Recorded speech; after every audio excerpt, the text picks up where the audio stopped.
इनकी शक्ल देखो, ना तो तुम्हें ये कपल लग रहे हैं और ना ही बच्चे लग रहे हैं, पर हैं बहुत हरामी। पोल्यूशन इतना ज्यादा खराब है हम सब लोगों के लिए 300 400 500 एक्यूआई की। हम सब मेच्योर लोग हैं तो बाहर निकलेंगे, कुछ एक्टिविटी करेंगे तो मास्क लगा सकते हैं या फिर अदर कुछ यूज कर सकते हैं, लेकिन बच्चे हैं जो इस कंडीशन में सर्वाइवल बिल्कुल भी नहीं है। अरे यार, तुम अपनी रासलीला की वीडियो मत बनाया करो, अगर बनाया करो तो कहीं पर बहुत सेफ रखा करो। वो तुम वायरल कर देते हो या फिर लीक हो जाती है, हमें नहीं पता, बट हमें बहुत तकलीफ होती है, बहुत तकलीफ होती है जब तुम योग्य हो और लोग तुम्हारी योग्यता को ना पहचाने। ये इतने ज्यादा हॉरिफाइंग केस होते हैं कि इनके बारे में पढ़ना, लिखना या फिर कुछ भी करना ऑलमोस्ट डेंजरस। अगर तुम इनके बारे में पढ़ते हो तो तुम्हारी मेमोरी आधी खत्म हो जाती है। अभी रिसेंटली मैं बहुत केस के बारे में पढ़ रहा था। It is not only document issue, it is geopolitics issue. Although China claim Arunachal Pradesh is the part of China, the direct attack on Indian sovereignty. It is deeply concern every Indian citizen. इससे related थे और भी कई सारे ऐसे case हैं। 1972 में एक केस हुआ था, 2017 में हुआ था, जो दिल्ली में 2012 में हुआ था, उसके बारे में बात करेंगे।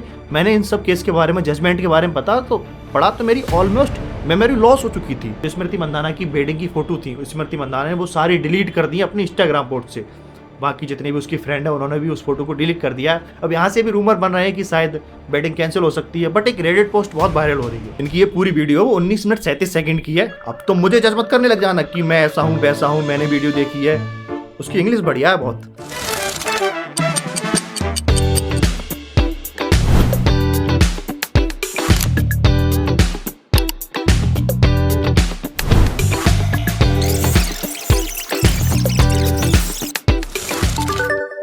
हे guys, my name is Nasir Ali and welcome back to the Sunday Scoop. वो संडे स्कूप जहां करेंगे हम पॉलिटिकल न्यूज की बात एंटरटेनमेंट के साथ। हमने इस संडे से पिछले संडे दिल्ली में बढ़ते हुए पोल्यूशन के बारे में बात की थी, जहां थाउजेंड्स ऑफ पीपल अपने हाथों में पोस्टर लेकर इंडिया गेट पर पहुंचते हैं और वहां जाकर दिल्ली में बढ़ते हुए पोल्यूशन को लेकर दिल्ली गवर्नमेंट के अगेंस्ट प्रोटेस्ट करते हैं। और ये प्रोटेस्ट इतना ज्यादा बढ़ गया कि इसकी न्यूज पूरे देश में फैल गई। अगेन 23 नवंबर को कुछ 60-70 स्टूडेंट का ग्रुप इंडिया गेट पर जाकर दिल्ली गवर्नमेंट के अगेंस्ट दिल्ली में बढ़ते पोल्यूशन को लेकर प्रोटेस्ट करता है। फिर ये प्रोटेस्ट बहुत ज्यादा बढ़ जाता है। ये प्रोटेस्ट दिल्ली पोल्यूशन को छोड़कर मोसिस्ट पर पहुंच जाता है। वो किसी एक टेररिस्ट को सपोर्ट करने लग जाते हैं।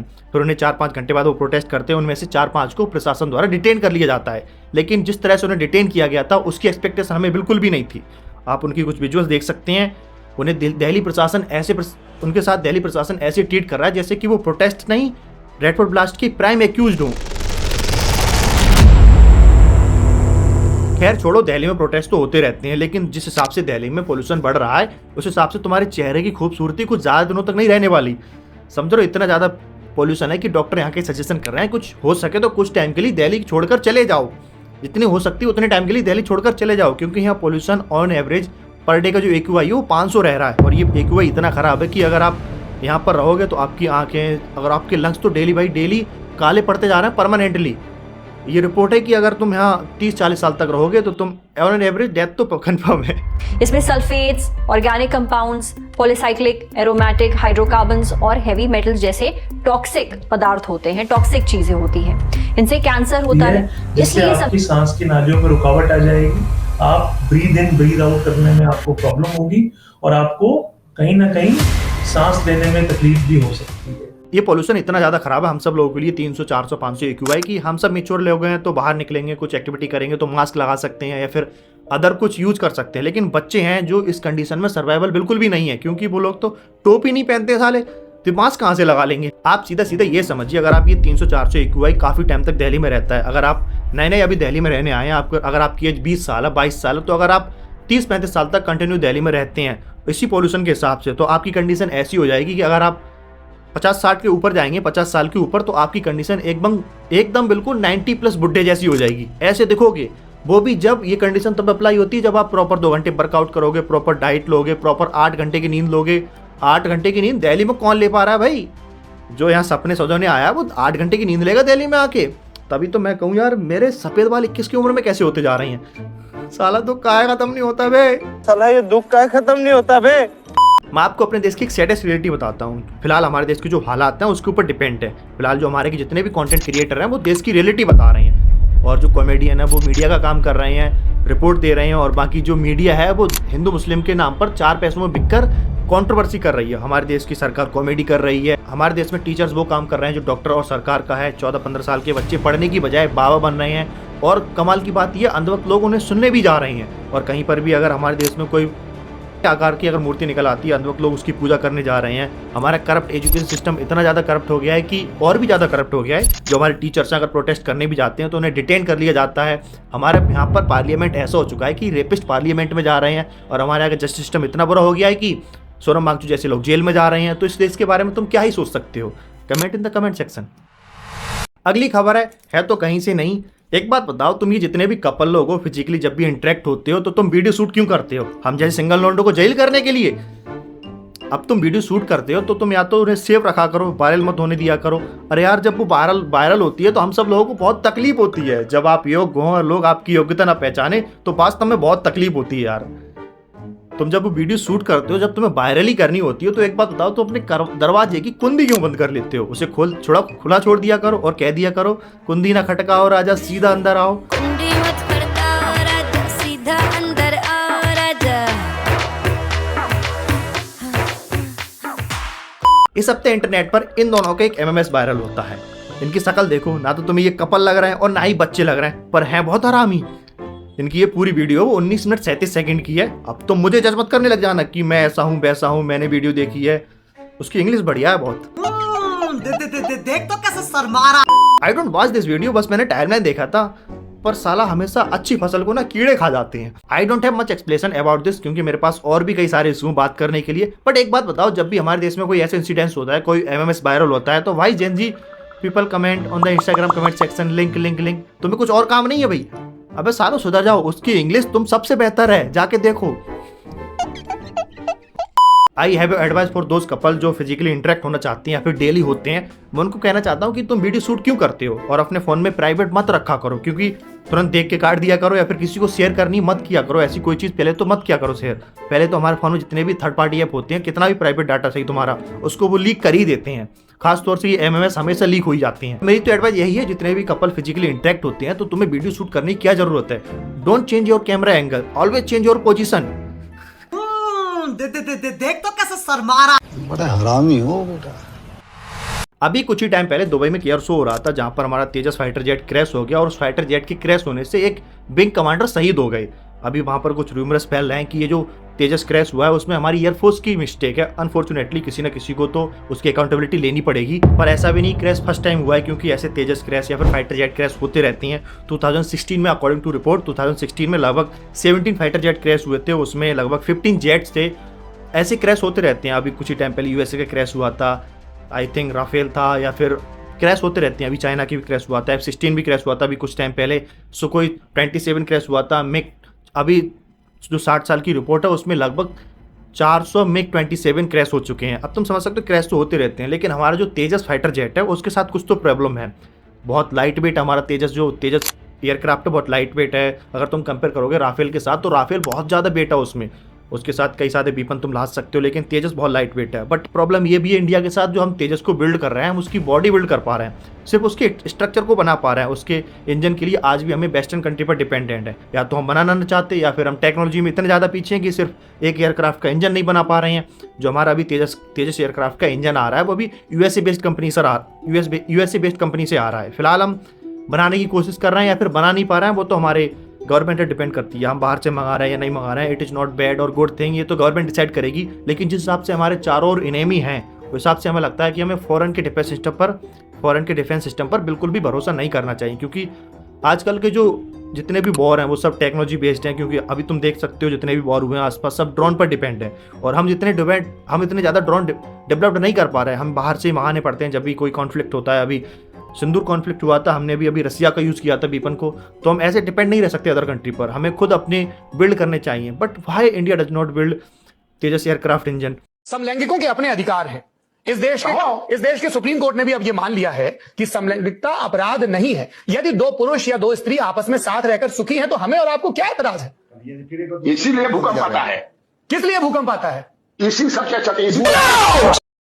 अगली खबर है महाराष्ट्र के मालेगांव से, जहां 24 साल किरनर ने 3 साल की बच्ची के साथ सेक्सुअल असॉल्ट किया और बाद में स्टोन मार मार के उसकी डेथ कर दी। सिर्फ 3 साल की बच्ची थी। आपके उसके सोशल मीडिया पर फोटो भी मिलेंगे, वीडियो भी मिल जाएंगे, इवन उसके टॉयज भी सोशल मीडिया पर मिलेंगे। बट सी डजंट अलाइव, क्योंकि उसे मार दिया गया।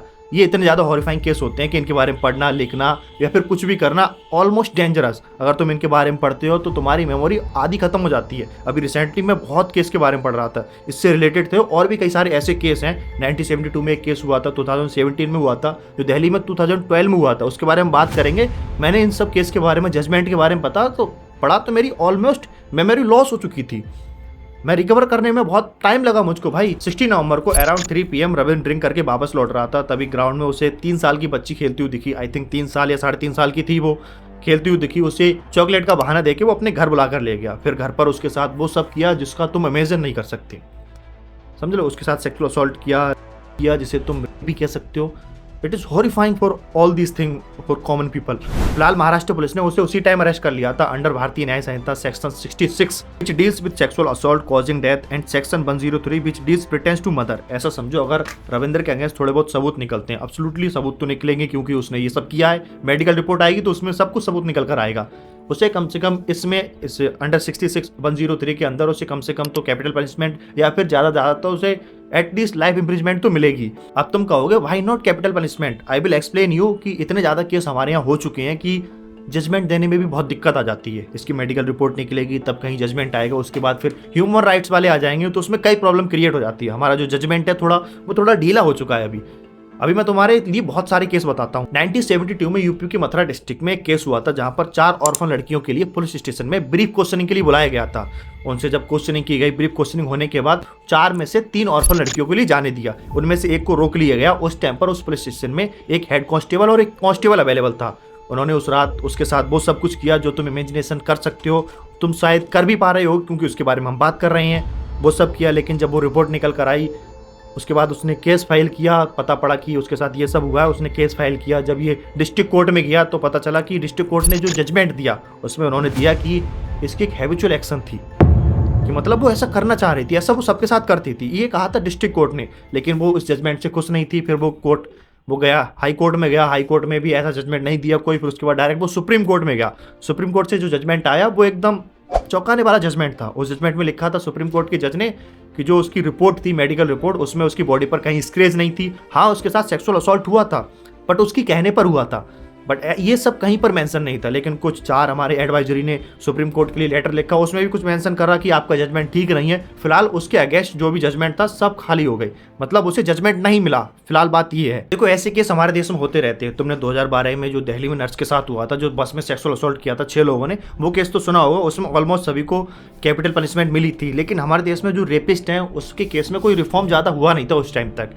उसके बारे में वो इतना हॉरिफाइंग केस था, शायद मैं तो उस टाइम इतना होश में नहीं था। मैंने तो फिलहाल अभी उसकी जो कैपिटल पनिशमेंट मिली थी तभी मैंने उसके बारे में ज़्यादा सुना था। फिलहाल उसके बारे में पढ़ा था, बहुत हॉरिफाइंग केस था वो, उसकी बॉडी भी जला दी गई थी। तो हमारे ये केस बनते रहते हैं। 2017 में उन्नाव में भी ये केस हुआ था जिसमें एक पॉलिटिशियन भी इन्वॉल्व था, उसमें भी कोई ज़्यादा रिफॉर्म नहीं मिला था। बट 2013 में एक JS वर्मा कमेटी बनी थी, उसने सजेस्ट किया था अगर विक्टिम की एज 12 साल से कम है तो जो रेपिस्ट है उसे कम से कम 20 साल की सज़ा मिलनी चाहिए, या फिर उसे लाइफ इम्प्रिजमेंट या फिर कम से कम एटलीस्ट उसे डेथ पेनल्टी की सज़ा मिलनी चाहिए। लेकिन ऐसा उस टाइम तक किसी को नहीं मिली थी, जो सिर्फ 2012 के केस में ही मिली थी उस टाइम पर। फिर 2018 में भी एक रिफॉर्म आया, अमेंडमेंट एक्ट आया, उसके अकॉर्डिंग अगर विक्टिम की एज 18 साल से कम है तो रेपिस्ट को एटलीस्ट 20 साल की सज़ा या फिर लाइफ इम्प्रिजमेंट या फिर कैपिटल पनिशमेंट मिलेगी। लेकिन जो असल रूल आया है वो 2023 में अंडर BNS के एक्ट थ्रू आया है, जिसमें अगर कोई रेपिस्ट की एज, मतलब विक्टिम की एज अगर 18 साल से कम है, अगर चाहे वो कितनी भी माइनर सही, कितनी भी कम है 18 साल से, तो कम से कम जो रेप है उसे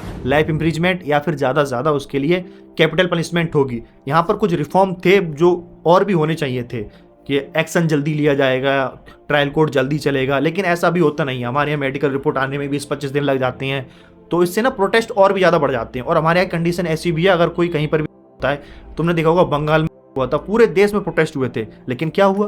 कुछ भी नहीं हुआ था। अभी जो मैं तुम्हें बता रहा था, जो माइनर लड़की को हुआ 3 साल का महाराष्ट्र के मालेगांव में, वहाँ पर भी जब तक प्रोटेस्ट नहीं हुए थे तब तक कोई एक्शन नहीं लिया गया था फास्टली। ना ही कोई इसमें गवर्नमेंट इन्वॉल्व हुई, ना ही कोई बड़ा पॉलिटिशियन इन्वॉल्व हुआ, किसी ने भी ट्वीट नहीं किया था जब तक प्रोटेस्ट नहीं हुए। जब प्रोटेस्ट ज़्यादा बढ़ गए पूरे मालेगांव में, तब उन्होंने एक्शन लिया। फिलहाल हमारे देश की कंडीशन कुछ ऐसी है, विदाउट प्रोटेस्ट के तुम कोई जजमेंट पास नहीं करा सकते। हम चाइना को कितना भी फ्रेंडली मान लें, कितना भी फ्रेंडली हो जाए उसके तरफ, लेकिन चाइना टाइम पर अपनी औकात दिखाई देता है। चाइना जो है वो अरुणाचल प्रदेश को आज भी अपनी टेरिटरी मानता है। इवन जो अरुणाचल प्रदेश है वो इंडिया की टेरिटरी है, but why should they claim look at the recent controversy, look at this lady, she is Prerna Thangkong. इनका जन्म अरुणाचल प्रदेश में हुआ था। She is 13 year old. ये अभी फिलहाल 14 सालों से यूनाइटेड किंगडम में रह रही हैं। इन्होंने 21 नवंबर को लंदन से जापान के लिए एक फ्लाइट पकड़ी थी जो 3 घंटे के लिए संगाई में शेड्यूल थी। जैसे ये अपने फ्लाइट से संगाई पहुंची और संगाई से ये एयरपोर्ट पर उतरी तो वहां पर इन्हें सिक्योरिटी ने कैप्चर कर लिया। 18 घंटे तक इन्हें डिटेन करके रखा। चाइनीज ऑफिसर आए, उन्होंने इसका पासपोर्ट चेक किया एंड पासपोर्ट देखकर उन्होंने कहा her passport is invalid because Arunachal Pradesh is the part of China. It is not only document issue, it is geopolitics issue. Although China claim Arunachal Pradesh is the part of China, the direct attack on Indian sovereignty. It is deeply concern every Indian citizen. उसके कुछ ही time बाद जब ये controversy बहुत ज़्यादा बढ़ी तो China के फॉरेन मिनिस्टर ने कहा कि हमने ये कभी नहीं कहा कि अरुणाचल प्रदेश हमारा पार्ट है। इवन इंडिया ने इस चीज़ पर जबरदस्ती कब्जा कर रखा है, लेकिन फिलहाल इंडियन गवर्नमेंट ने इस चीज़ को कोई रिस्पॉन्ड नहीं दिया है। फॉरेन मिनिस्ट्री पता ना सो गई है कहीं पर। फिलहाल कोई रिस्पॉन्स देंगी तो दे देंगे। फिलहाल आज ट्यूसडे है तो मैं आज की बात बता रहा हूँ, क्योंकि हमारे जो पॉलिटिशियन है वो ज़्यादातर पाकिस्तान पर बोलते हैं, पाकिस्तान पर भड़कते रहते हैं, लेकिन जब चाइना की बात आती है तो पता नहीं मुंह में क्या ले लेते हैं, आवाज़ ही नहीं निकल पाती है। On the so-called Arunachal Pradesh, illegally set up by India, China has repeatedly said our position. Zhejiang is part of China's territory. China does not recognize the so-called Arunachal Pradesh, illegally set up by India. ये मुंह से सुपारी निकाल के बात कर रहे बाबा। अगली खबर है क्रिकेट फील्ड से। देखो हमारे देश में पता नहीं ऐसी सर्दियां आती हैं एकदम सब लोग सब काम दाम छोड़ के शादी क्यों करने लग जाते हैं, पता नहीं। कुछ लोगों की शादी एकदम फेवरेट होती है, कुछ लोग कहते हैं शादी में अरे कुछ मत पूछो। इस हफ्ते इंडियन वुमेन क्रिकेटर स्मृति मंदाना की सिंगर पलाश मुंचल के साथ बैटिंग थी और उस बैटिंग बहुत बेटर जा रही थी, सब कुछ अच्छा जा रहा था, सारी सेरेमनी अच्छी जा रही थी, बैटिंग सेरेमनी, हल्दी सेरेमनी थी, एवरीथिंग वाज गुड। बट एक संग न्यूज आती है एक बार की Smriti Mandhana wedding is postponed because her father got heart attack. इसके कई सारे रीजन है, फादर साहब को हॉस्पिटलाइज किया गया, उसके कई सारे रीजन बताए गए हैं कि शादी क्यों पोस्टपोन्ड हुई है। बट कुछ बहुत ज्यादा रूमर्स फैल रहे हैं कि शादी कैंसिल होने वाली है। कुछ लोगों का इंटरनेट पर यह भी कहना है कि पलाश मुंचल जो स्मृति मंदाना को चीट कर रहा था। उसकी कुछ इंस्टाग्राम की चैट भी वायरल हुई है जो किसी और से बात कर रहा है, वो चैट से कंफर्म ये तो हो रहा है कि हाँ वो चीट कर रहा है, बट वो अभी कंफर्म नहीं हुआ है कि वो चैट फेक है रियल है, ये अभी कंफर्म नहीं हुआ है। ये किसी ने भी नहीं कहा, ना ही पलाश मुंचल ने, ना ही स्मृति मंदाना ने, ये किसी ने नहीं कहा है। लेकिन ये यहाँ पर रियलिटी है कि जो स्मृति मंदाना की वेडिंग की फोटो थी स्मृति मंदाना ने वो सारी डिलीट कर दी अपनी इंस्टाग्राम पोस्ट से।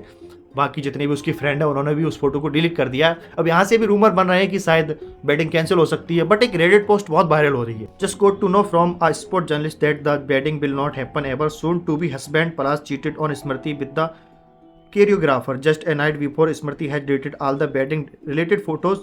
Post also heard that the news Palash is also being hospitalized is given just as a cover up because he ran away on the wedding day on Twitter account claiming to be close to Mandana. Family told that Smriti father and groom had huge fight and cursing before the wedding night. अगर ये सच है तो ये बहुत बड़ी problem है। फिलहाल कोई किसी की फैमिली ने ये कंफर्म नहीं किया है कि ये बिल्कुल सही है या गलत है, मतलब ये न्यूज़ किसी ने अभी इन्फॉर्म नहीं किया है। बहरहाल जो स्मृति के फादर हैं वो भी हॉस्पिटलाइज हैं, जो ग्रूम है पलाश मुंचल वो भी हॉस्पिटलाइज है। देखते हैं क्या इन्फॉर्मेशन लेकर कर आती है। अगर ये चीट कर रहा है तो बहुत बड़ी दिक्कत है। जस्ट ट्रस्ट एकदम करना सही भी नहीं है एकदम कि पलाश मुंचल, मैं किसी को ब्लेम नहीं दे रहा हूँ कि ट्रस्ट करना, बट थोड़ा बहुत हट तो होता है ना कि एक तरफ से कोई प्यार करे जा रहा है और दूसरी तरफ से उसे रिस्पॉन्स में सिर्फ हट मिल रहा है, तो दिक्कत तो होती है ना। वो भी आई यूज अगर ऐसा हो तो शायद वो जल्दी रिकवर हो, मेरी तरफ से तो बस यही रहेगा। बट ये रूमर्स मुझे लगता है सारे के सारे गलत हैं। वो जो शादी है वो पोस्टपोन्ड हुई है तो शायद होगी दोबारा, क्योंकि शायद कोई भी रीजन हो सकता है, क्योंकि इंटरनेट आजकल भरोसा नहीं कर सकते। लेकिन देखते हैं क्या रिपोर्ट निकल कर आती है अगले संडे तक। इस हफ्ते बॉलीवुड से एक बहुत बड़ी शॉकिंग न्यूज आती है। All time favourite, all time legendary actor Dharmendra sir passed away. उनके लिए मैंने 2 लाइन लिखी हैं, वो चले गए मगर उनकी यादें और मुस्कुराहट हमारे दिलों में हमेशा जिंदा रहेंगी। ये शो आज का उनके नाम, ही इज असली ही मैन। इन्होंने हमें सिखाया है कि असली ताकत प्यार में होती है। तो rest in peace Dharmendra sir. Dharmendra पाजी का जन्म 1935 में हुआ था। उन्होंने 1960 में हम भी तेरे दिल भी तेरा मूवी के साथ बॉलीवुड में डेब्यू किया था। At that time nobody's know him, but after the 6 decades he passed away and he left us. Now everybody's know him, everybody's be loved him because Dharmendra पाजी। उन्होंने अपने इस बॉलीवुड करियर में, अपने 60 साल के बॉलीवुड करियर में हमें सिनेमा को बहुत कुछ दिया है। Everyone learn him. कितना भी बॉलीवुड एक्टर सही, सब कुछ उनसे सीखते हैं, सब कुछ उनसे पढ़ते हैं, हम भी उनसे सीखते हैं, बट आज वो हमारे बीच नहीं है। धर्मेंद्र पाजी सर ने अपने जीवन में लगभग 300 प्लस मूवी की हैं। वो उन एक्टर में से एक हैं, जैसे लाइक अमिताभ बच्चन, किशोर कुमार, वो लेजेंडरी एक्टर है अपने टाइम के, अभी भी है, उनकी याददाश्त हमेशा जिंदा रहेगी। उन्होंने बहुत हिट मूवी दी हैं, उनसे हम बहुत कुछ सीखते हैं, जैसे जीवन मृत्यु, गुडी, यादों की बारात, ब्लैकमेल, प्रतिज्ञा, चुपके चुपके, ड्रीम गर्ल, धर्मवीर, सीता और गीता, एंड अमंग देम इनमें से एक सबसे मेरी फेवरेट मूवी जो है वो है शोले, जो 1975 में आई थी। आई थिंक वो शोले मूवी है, उसके जितने भी कैरेक्टर हैं वो सब हम सबके फेवरेट हैं। जस्ट लाइक जो शोले मूवी है वो just like Indian game of throne, क्योंकि गेम ऑफ थ्रोन में जितने भी कैरेक्टर हैं वो सब मेरे फेवरेट हैं, जस्ट लाइक शोले, क्योंकि शोले भी हम सबको एक से एक्टर का याद नहीं दिलाती है, उस कैरेक्टर की याद दिलाती है। जब भी शोले नाम लेते हैं तो एक अंदर से अलग ही उत्साह आता है कि ऐसा भी सिनेमा हुआ करता था। लेकिन आज कुछ कंडीशन बहुत चेंज हो चुकी हैं, लोग पुराने लेजेंडरी एक्टर से कुछ सीखते नहीं हैं, बस एक पॉलिटिक्स और एक रिलीजन के नाम पर मूवी बनाते हैं, just like the Taj story, the Bengal story, ऐसी मूवी बनाते हैं। ना ही कोई सपोर्ट करता है, ना ही कोई, जस्ट हैपन। बट हम हमेशा ध्यान रखेंगे धर्मेंद्र पाजी को, सर धर्मेंद्र पाजी को, but we love everyone love him, so he passed away. जाना तो हर किसी को, देखो एक दिन अमिताभ बच्चन को भी जाना है, शाहरुख खान को जाना है, बट ऐसे लोग जाते हैं, थोड़ा बहुत हर्ट होता है एवरीवन को, हर किसी को हर्ट होता है भाई।